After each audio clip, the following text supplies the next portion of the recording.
آج اس ویڈیو میں ہم اجمیر شریف کی تاریخ کے بارے میں بات کریں گے اور ساتھ میں یہ بتائیں گے کہ اجمیر شریف جو کہ اپنے وقت کا سب سے بڑے مندر ہوا کرتا تھا، وہ ایک فقیر کی درگاہ کیسے بن گیا۔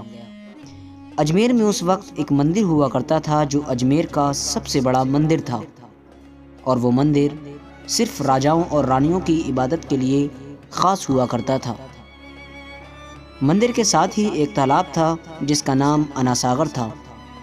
ہندو اس تالاب کے پانی کو انتہائی برکت والا خیال کیا کرتے تھے۔ ان کا عقیدہ تھا کہ جو اس تالاب میں غسل کر لے اس کے سب گناہ ختم ہو جاتے ہیں۔ اس مندر میں رات کو اتنی کثیر تعداد میں چراغوں کو جلایا جایا کرتا تھا کہ صرف ایک ہی رات 3.5 من تیل ان چراغوں میں استعمال ہوتا تھا۔ آس پاس کے دیہات مندر کے نام تھے اور ان دیہاتوں کی آمدنی ان مندر پر خرچ ہوا کرتی تھی۔ مندر میں ہزاروں نوکر تھے جن کا کام آنے والوں کی رہنمائی کرنا تھا، اور وہ بتایا کرتے تھے کہ کون سا خدا بیٹے عطا کرتا ہے، کون سا دیوتا صحت اور تندرستی کا مالک ہے، اور کس مورتی کی پوجا کرنے سے دولت مہربان ہوتی ہے۔ خواجہ غریب نواز رحمۃ اللہ علیہ اس مندر میں تشریف لائے اور اناساگر سے کچھ فاصلے پر چٹائی بچھا کر اپنے مریدوں کے ساتھ بیٹھ گئے۔ عصر کا وقت تھا، لہٰذا آپ خواجہ صاحب نے حضرت قطب الدین رضی اللہ تعالیٰ عنہ سے اذان دینے کو کہا۔ کفر و شرک سے بھرے اجمیر میں اللہ کی وحدانیت اور حضرت محمد صلی اللہ تعالیٰ علیہ وسلم کی رسالت کا یہ پہلا اعلان تھا۔ وہاں رہنے والے لوگ اسلام سے پورے طور پر لا علم تھے، چنانچہ اذان کی آواز سن کر وہ حیران ہوئے اور اپنے گھروں سے نکل کر سب مسافروں کو دیکھنے لگے اور اناساگر کے پاس بھیڑ لگا لی۔ ان مسافروں نے اناساگر کے پانی سے وضو کیا اور نماز پڑھنا شروع کر دیا۔ سب ہندو حیران رہ گئے۔ وہ سوچ رہے تھے کہ سب بھگوان تو مندر کے اندر ہیں، تو یہ لوگ پاس میں کھڑے ہو کر کون سے بھگوان کو سجدہ کر رہے ہیں۔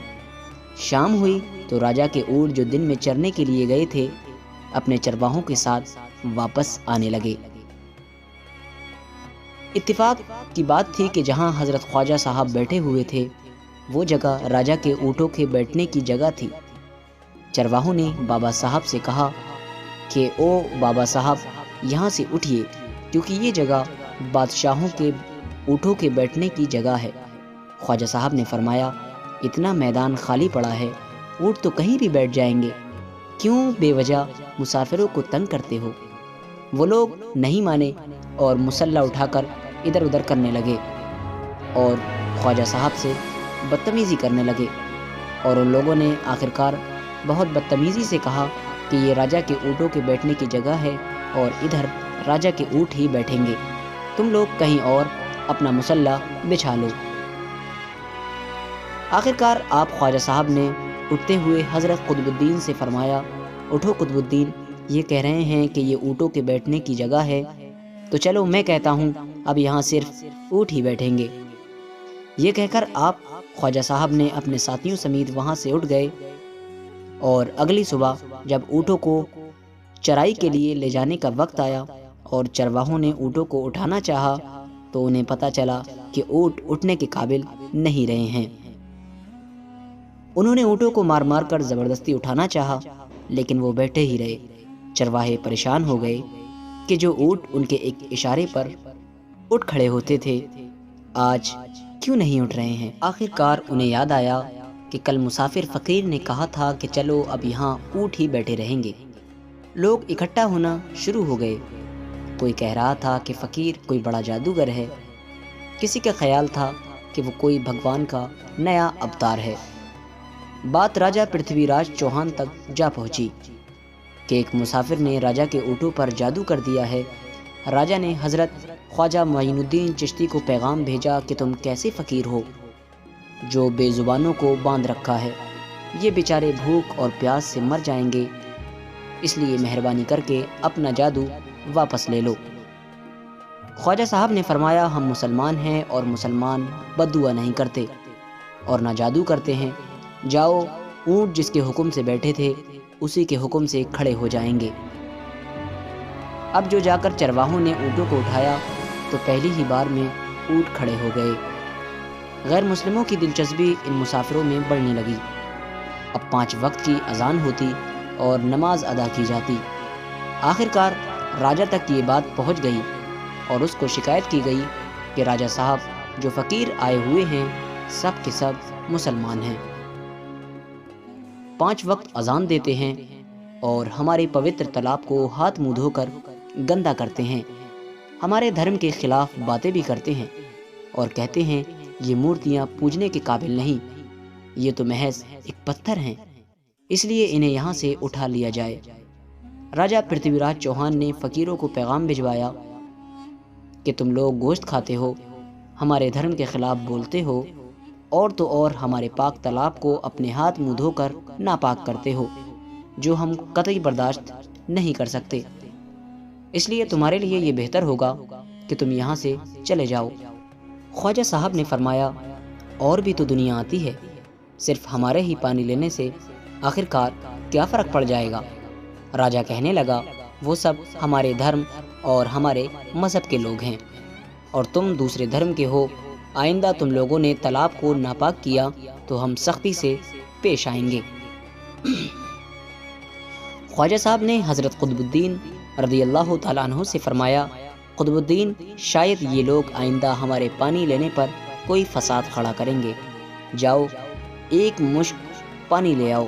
حضرت خواجہ قطب الدین بختیار کاکی نے فرمایا، چلیے ہم اپنا پیالہ بھر لیتے ہیں۔ ان لوگوں نے ان کو پیالہ بھرنے سے انکار کر دیا، لیکن پھر بعد میں جا کر وہ لوگ اس شرط پر مان گئے کہ تمہارے جسم پانی سے نہ چھوئے تو ہم یہ پیالہ تم کو بھرنے دیں گے۔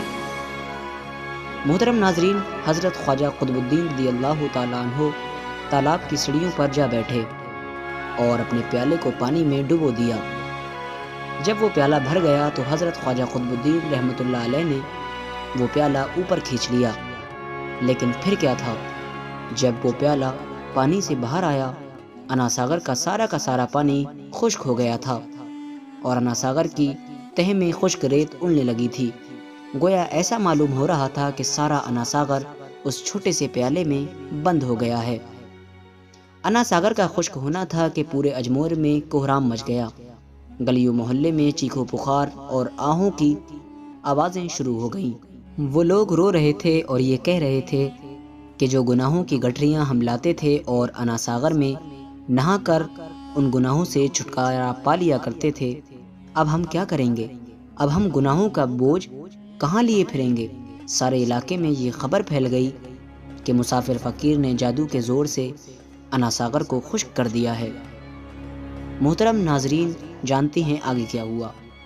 آگے ہوا یہ کہ راجہ پرتھوی راج چوہان ایک نئی موجودہ صورتحال سے بہت پریشان ہوا۔ اس نے اپنے وزیروں کو بلایا، سب سے یہی کہا کہ فقیر یا تو جادوگر ہے یا پھر واقعی کوئی کامل فقیر ہے۔ ساتھ ہی ان کی پریشانی بڑھ گئی کہ اجمیر کی رونق تو انا ساگر کے دم سے تھی، اس کی وجہ سے لوگ دور دور سے اجمیر آتے تھے اور اپنا ایمان تازہ کر کے لوٹ جایا کرتے تھے۔ انا ساگر کے خشک ہو جانے سے ہندو دھرم کو سخت دھکا لگے گا اور یہ بڑی شرمناک بات تھی۔ آخرکار یہ کہا گیا کہ فقیر سے بات کی جائے کہ آخر وہ فقیر چاہتا کیا ہے۔ اگر وہ کوئی ایسی بات چاہتا ہے جو ہم کو تسلیم ہو تو پھر ہم اس کی بات کو مان لیتے ہیں اور اس سے معافی مانگ لیتے ہیں۔ چنانچہ سب مرد، عورتیں اور بچے جا کر فقیر کی منت کرنے لگے کہ لوگوں کو پریشانی سے نجات دلائیں اور ہم سب پہ مہربانی کرو، ہم سب کی جو غلطی ہوئی ہے اسے معاف کر دو اور ہم اپنے گناہوں کا بوجھ اٹھائے کدھر کدھر جائیں گے اور کیسے سکون پائیں گے، کیونکہ ہم لوگ اسی ندی میں اپنے گناہوں کا بوجھ دھو لیا کرتے تھے۔